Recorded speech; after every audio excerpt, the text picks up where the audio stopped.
Hi friends, welcome to moms kitchen. இன்றைக்கி நம்ம பனை ஓலை கொழுக்கட்டை எப்படி செய்கிறதுன்னு பார்க்க போகிறோம். கார்த்திகை தீபம் ஸ்பெஷல் இது. பார்த்திங்கன்னா நான் ஓலை நல்லா இளம் ஓலை பனை மரத்துலேருந்து வாங்கி வச்சுருக்கேன். இது கார்த்திகை தீபம் டைமில் மார்க்கெட்லேயும் உங்களுக்கு கிடைக்கும். நல்லா குருத்து இலையாக பார்த்து வாங்கிக்கோங்க. பச்சை இலையாக ரொம்ப காஞ்ச இலையாக இருந்தால் நல்லா இருக்காது, டேஸ்ட்டாக இருக்காது. இந்த மாதிரி குருத்தாக இருக்கணும். வெள்ளை கலரில் ஒரு மாதிரி இருக்கும். அந்த மாதிரி இலையாக பார்த்து வாங்கி வச்சுக்கோங்க.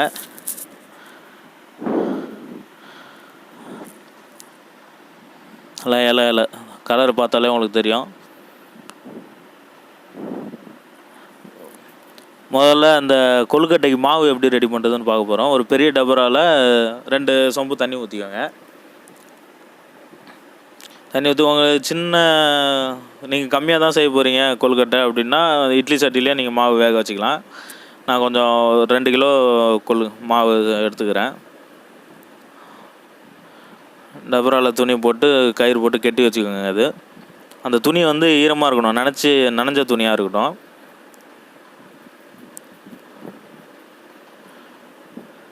ஏற்கனவே நான் அந்த துணியை தண்ணியில் முக்கி எடுத்து வச்சுருக்கேன். அது போக இந்த டபராவில் கட்டிட்டு தண்ணி லைட்டாக தெளித்து விட்டுக்கோங்க அந்த துணி மேலே. துணியில் ஃபுல்லாக தண்ணி தெளித்தாச்சு. நான் பச்சரிசி மாவு அரைச்சி வச்சுருக்கேன். கடையில் வாங்குகிற மாவோட நீங்களே மிஷினில் கொடுத்து அரைச்ச மாவுனா நல்லாயிருக்கும். பச்சரிசி மாவு 1.5 கிலோ மாவு போட்டிருக்கேன்.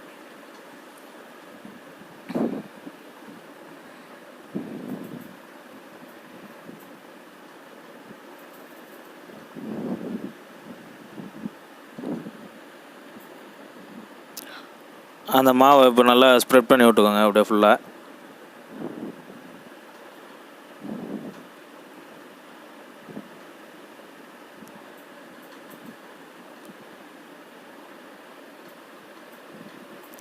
அதை ஸ்ப்ரெட் பண்ணி அந்த துணி வெளியே இருக்கும்ல, அந்த துணியெல்லாம் போட்டு அந்த மாவை மூடி வச்சுருங்க.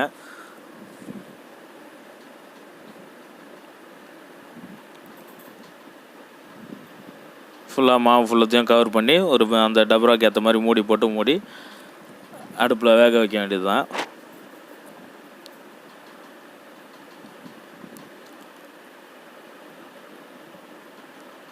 பார்த்தீங்கன்னா அடுப்பை பற்ற வச்சு அந்த டபராவை நீங்கள் அடுப்பில் போட்டுருங்க.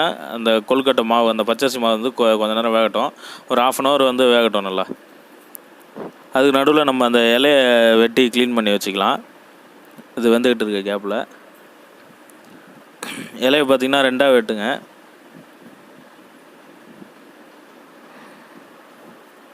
அந்த இலைக்கு நடுவில் தான் நம்ம அந்த மாவை வச்சு வேக வைக்க போகிறோம். மூடி போட்டு கீழே பாட்டமில் இருக்க பீஸ் பார்த்திங்கன்னா உங்களுக்கு கொழுக்கட்டை மாவு வைக்கிறதுக்கு, டாப்பில் இருக்க அந்த இலை பீஸ் அந்த கொழுக்கட்டை வச்ச இலையை மூடுறதுக்கு. பார்த்திங்கன்னா இந்த மாதிரி 2 பீஸாக வெட்டிக்கோங்க. இலையை இப்போ நல்லா வெட்டி வச்சு இலையை நல்லா க்ளீன் பண்ணணும். உள்ளே அந்த அழுக்கெலாம் இருக்கும், அந்த இலையில் அழுக்கு. நல்லா ஒயிட் கலர் ஏதோ ஒரு துணி வச்சு நல்லா தொடச்சிக்கோங்க. பார்த்திங்கன்னா உள்ள அழுக்கெலாம் இருக்குது பாருங்கள். அந்த அழுக்கெல்லாம் தொடச்சி எடுத்துருங்க எல்லா இலையிலையும். இந்த டபுளாக இருக்குது பாருங்கள், அந்த இலையில் நம்ம கொழுக்கட்டை வைக்க போகிறோம். சிங்கிளாக இருக்க இலையில் நம்ம அதை மூடுறதுக்காக யூஸ் பண்ண போகிறோம். இது பார்த்திங்கன்னா இது சிங்கிள் அதில் அதை நம்ம மூடுறதுக்காக யூஸ் பண்ண போகிறோம். இந்த அழுக்கு தெரிஞ்சவங்களுக்கு அந்த அழுக்கெல்லாம் சுத்தமாக நல்லா க்ளீன் பண்ணி எடுத்துருங்க. எல்லா இலையிலையும் அந்த மாதிரி க்ளீன் பண்ணுறங்க.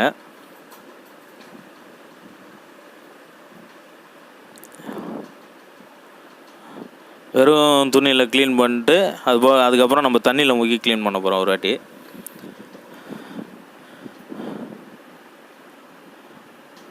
பார்த்திங்கன்னா உள் பக்கமாக வெளி பக்கம் எல்லாத்துலேயும் தண்ணியில் வச்சு நம்ம க்ளீன் பண்ணுறோம்.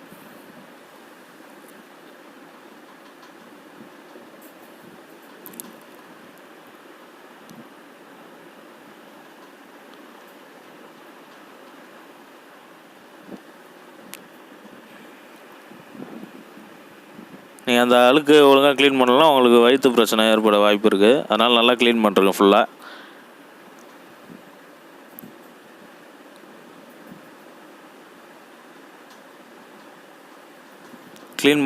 தண்ணி வச்சு க்ளீன் பண்ணதுக்கப்புறமா அந்த ஈரம் இருக்கக்கூடாது இலையில. மறுபடியும் அந்த துணியை வச்சு மறுபடியும் அந்த ஈரத்தெல்லாம் எடுத்துருங்க. ஈரமாக இருந்தால் ஏன்னா கொழுக்கட்டை ஒரு மாதிரி ஆகிடும். ஈரம் இருக்கக்கூடாது. இந்த தண்ணி ஃபுல்லாக தொடச்சி எடுத்துருங்க. மறுபடியும் தொடச்சி எடுத்து காய வச்சுருங்க லைட்டாக. ஃபுல்லாக இப்போ இலை பார்த்திங்கன்னா நல்லா க்ளீன் ஆகிடுச்சு.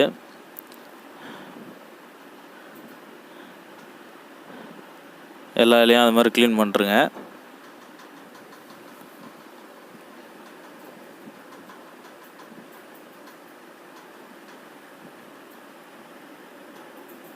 இப்போ பார்த்தீங்கன்னா எல்லா இலையும் அது மாதிரி க்ளீன் பண்ணி வச்சுருங்க. இந்த நம்ம க்ளீன் பண்ண கேப்பில் வந்து கொழுக்கட்டை மாவு வெந்துடுச்சு. பச்சரிசி மாவு நல்லா வெந்துடுச்சு.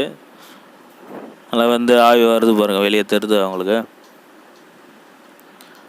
நல்லா வெந்ததுக்கப்புறம் மூடியை வந்து ஓப்பன் பண்ணுற வேண்டியதான். அடுப்பு ஆஃப் பண்ணுறேன். மூடி ஓப்பன் பண்ணிட்டு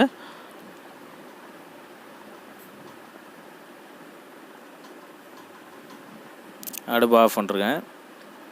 உங்களுக்கு கம்மியான மாவுனா நீங்கள் இட்லி சட்டிலே வச்சு வேக வச்சுக்கலாம். அந்த மாவை துணியை எடுத்துகிட்டு அந்த மாவை அள்ளிடுங்க ஒரு பாத்திரத்தில். பாருங்கள் நல்லா வெந்துருச்சு இப்போ மாவு.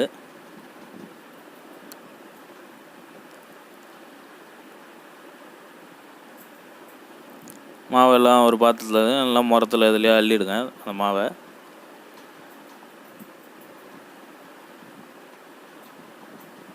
மாவு எடுத்தாச்சு. இப்போ நம்ம வந்து மாவு பிசைய போகிறோம். மாவு 1 கிலோ இஞ்சி தண்ணி தெளிச்சிக்கோங்க. இஞ்சி இல்லைன்னா சுக்கு தண்ணி தெளிச்சிக்கிட்டிங்கன்னா நல்லா வாசனையாக இருக்கும் அந்த மாவில். இஞ்சி நசுக்கி அந்த தண்ணியை மட்டும் தெளிச்சிருக்கேன் நான். 1.5 கிலோ மாவுக்கு ஒரு தேங்காய் நல்லா துருவி, ஒரு தேங்காய் ஃபுல்லாக துருவி வச்சு போட்டுருங்க.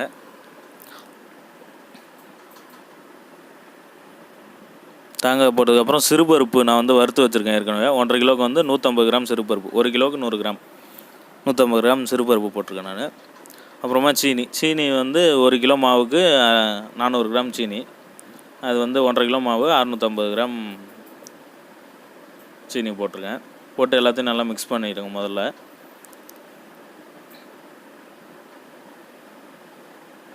இப்போ எல்லாமே பார்த்திங்கன்னா நல்லா மிக்ஸ் ஆகிடுச்சு. அதுக்கப்புறமா நம்ம தண்ணி தெளித்து பனைய போகிறோம் மாவை. தண்ணி வந்து அதிகமாக போயிடக்கூடாது. நல்லா கொழுக்கட்டை நம்ம கையில் பிடிக்கிற அளவுக்கு நல்லா அந்த மாதிரி இருந்தால் போதும். ரொம்ப குலையாமல் தண்ணி தெளித்து லைட்டாக பொறுமையாக இது பண்ண போகிறோம். இப்போ வெறும் மாவு நல்லா பெஞ்சாச்சு. இப்போ தண்ணி தெளித்து பசைய போகிறோம். தண்ணி கொஞ்சம் கொஞ்சமாக தெளித்து பசைங்க.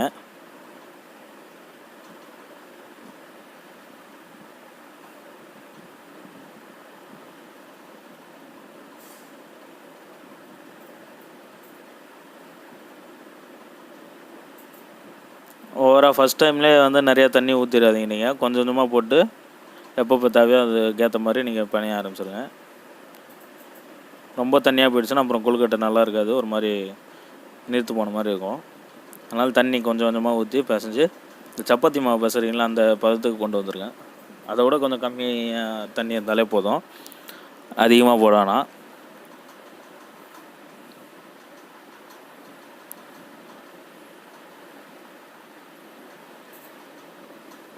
கொஞ்சம் கொஞ்சமாக மாவு சேர்த்து ஃபுல்லாக பிசைஞ்சிருங்க.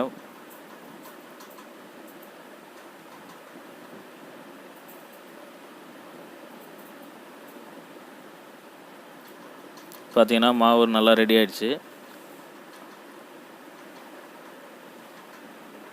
எல்லாம் ஃபுல்லாக நல்லா பிசைஞ்சாச்சு. கையில் பிடிச்சி பாருங்கள், கெட்டியாக நிற்கிற அளவுக்கு இருக்கணும். தண்ணி அதிகமாக ஊற்றாலும், ஏன்னா நம்ம சீனி போட்டு சீனி கரைய இன்னும் கொஞ்சம் தண்ணியாகும். இப்போ நல்லா மாவு ரெடி ஆகிடுச்சு. நம்ம அதை இலையில எடுத்து வைக்க வேண்டியதுதான். நம்ம ஏற்கனவே க்ளீன் பண்ணி வச்சுருக்க ஓலையை எடுத்து அது உள்ளே வச்சுருங்க. கொழுக்கட்டை மாவு எடுத்து வச்சுருங்க.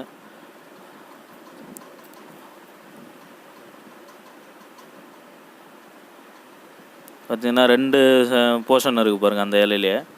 அந்த 2 போர்ஷன் இருக்கிறத வந்து நீங்கள் கொழுக்கட்டை வைக்கிறதுக்கும், சிங்கிள் போர்ஷன் இருக்கிறத வந்து அந்த கொழுக்கட்டை மேலே மூடியாக வைக்கிறதுக்கும் யூஸ் பண்ணிக்கலாம். ஒரு பக்கம் வச்சாச்சு, அது மாதிரி இன்னொரு பக்கமும் வச்சுருங்க.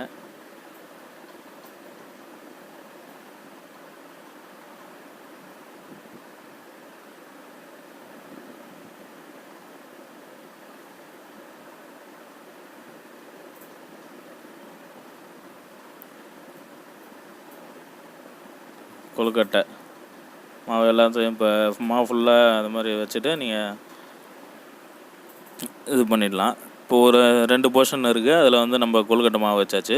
சிங்கிள் போர்ஷன் இலை இருந்தது, அது வரைக்கும் பாருங்கள். சிங்கிள் போர்ஷன் இலையில் அந்த கொழுக்கட்டை அந்த இலை மேலே மூடி நான் அந்த இலையிலேருந்தே கொஞ்சம் கிழிச்சு வச்சுருக்கேன். நீங்கள் நூல் வேணால் போட்டு கட்டிக்கலாம். அப்படி இல்லைனா நீங்கள் அந்த இலையிலேருந்தே நூல் மாதிரி கட் பண்ணி மேலே டாப்லேயும் பாட்டம்லேயும் வந்து நீங்கள் ஒரு 2 முடிச்சு போட்டுக்கலாம். இந்த கொழுக்கட்டை வந்து வீட்டில் கண்டிப்பாக ட்ரை பண்ணி பாருங்கள். ரொம்ப வாசனையாக நல்லாயிருக்கும், டேஸ்ட்டாகவும் இருக்கும். முருகருக்கு ரொம்ப பிடிச்ச கொழுக்கட்டை இது. கார்த்திகை தீபம் டைமில் முருகருக்கு வச்சு கும்பிட்றதுக்காக செய்வாங்க ஊரில். தூத்துக்குடி, திருநெல்வேலி சைட்லாம் இந்த கொழுக்கட்டை ரொம்ப ஃபேமஸ் ஆகுது. இப்போ டாப்பில் ஒரு கட்டும் பாட்டமில் ஒரு கட்டும் கேட்டுருங்க.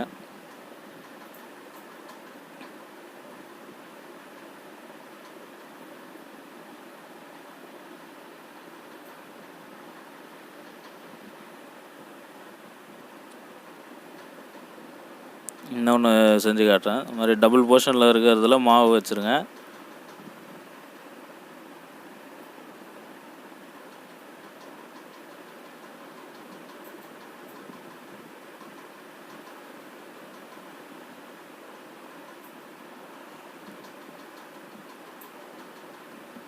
கொழுக்கட்டை மாவு வச்சாச்சு. இன்னொரு போர்ஷன்லேயும் மாவு வச்சுருங்க. டபுளாக இருக்கிறதுல மாவு வச்சுருங்க. சிங்கிளாக இருக்கிறது அந்த மூடியாக யூஸ் பண்ணிக்கோங்க. சிங்கிளாக இருக்க இல்லையா?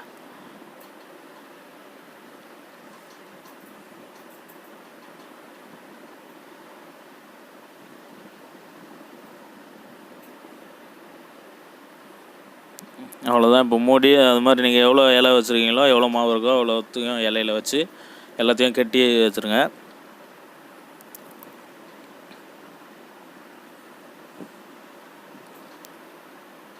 நான் வந்து இப்போ ஃபுல்லாக எல்லாத்தையும் ரெடி பண்ணி வச்சிட்டேன். இந்த மாதிரி கட்டி வச்சுக்கோங்க. எவ்வளோ உங்களுக்கு தேவைப்படுதோ அதுக்கேற்ற மாதிரி நீங்கள் இலை வாங்கி நீங்கள் கட்டி வச்சுக்கிட்டு, இப்போ அடுத்து அந்த கொழுக்கட்டை எப்படி வேக வைக்கிறதுன்னு பார்க்க போகிறோம். கம்மி அளவில் வச்சுருந்தீங்கன்னா நீங்கள் இட்லி சட்டியில் போட்டு வேக வச்சுக்கலாம். அப்படி இல்லைனா பெரிய டபராவில் தண்ணி ஊற்றி அந்த இலை இருக்குது பாருங்கள், பனை இலையே அது உள்ளே போட்டுருங்க.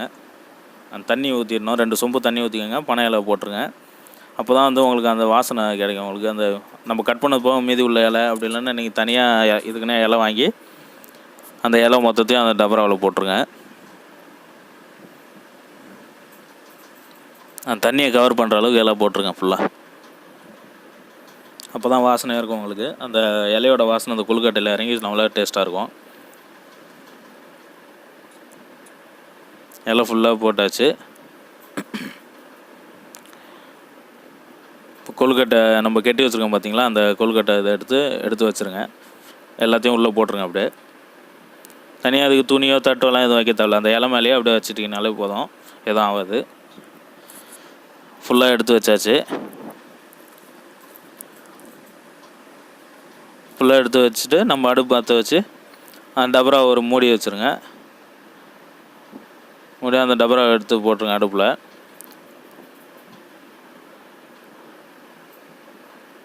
டபரா போட்டு மூடி வச்சுருங்க. இது வந்து ஒரு 1 hour வேகணும். 1 hour வேக வச்சிங்கன்னா அதான் நல்லாயிருக்கும். 1 hour கிட்ட வேகணும். இப்போ ஆவி வந்துடுச்சு, நல்லா வெந்திருக்கும். 1 hour கிட்ட ஆயிடுச்சு. ஆவி வர ஆரம்பிச்சிச்சு பாருங்கள். 1 hour வந்தால் தான் உள்ளே நல்லா கொழுக்கட்டை வேகும். 1 hour கழித்து அடுப்பு ஆஃப் பண்ணிட்டு எடுத்துட வேண்டியது தான். இப்போ ரெடி ஆகிடுச்சு, கொழுக்கட்டை நல்லா ரெடி ஆகிடுச்சு. வெளியே எடுத்துருங்க. இதை வந்து நீங்கள் 2 நாளைக்கு அப்படியே சுட வச்சு அந்த பாத்திரத்துலேயே வச்சு சுட வச்சு அந்த கொழுக்கட்டை 2 நாள் சாப்பிட்லாம், நல்லாயிருக்கும். அந்த கொழுக்கட்டையை எடுத்துருங்க. அவ்வளோதான்.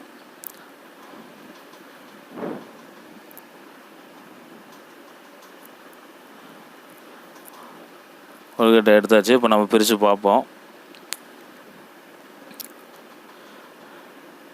பார்த்தீங்கன்னா கொழுக்கட்டை நல்லா வெந்துருச்சு.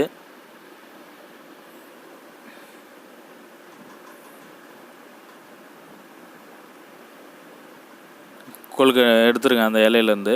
அப்படியே எடுத்து அப்படியே சாப்பிட வேண்டியதான், நல்லாயிருக்கும் டேஸ்ட்டாக. கொழுக்கட்டை நல்லா வெந்து நல்லா ரெடி ஆகிடுச்சு. இதை எல்லாருமே கண்டிப்பாக வீட்டில் கண்டிப்பாக ட்ரை பண்ணி பாருங்கள். எல்லாம் வந்து கடையிலே கிடைக்கும். அப்படிலாம் உங்கள் ஏரியாவில் பணமாக இருந்ததுன்னா மரம் ஏறவங்ககிட்ட சொன்னிங்கன்னா அந்த குருத்து இலை பிரித்து தருவாங்க. பார்த்திங்கன்னா நல்லா நைஸாக வந்துருச்சு. நல்லா டேஸ்ட்டாக இருக்கும், வாசனையாக இருக்கும். ட்ரை பண்ணி பாருங்கள் கண்டிப்பாக.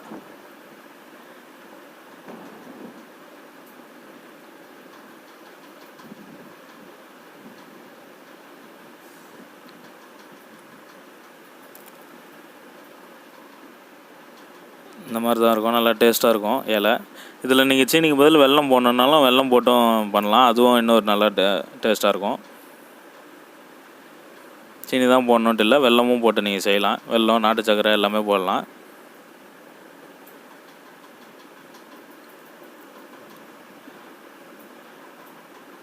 தேங்க்ஸ் ஃபார் வாட்சிங். Meet you in next video. கண்டிப்பாக ட்ரை பண்ணி பாருங்கள். Subscribe to moms kitchen.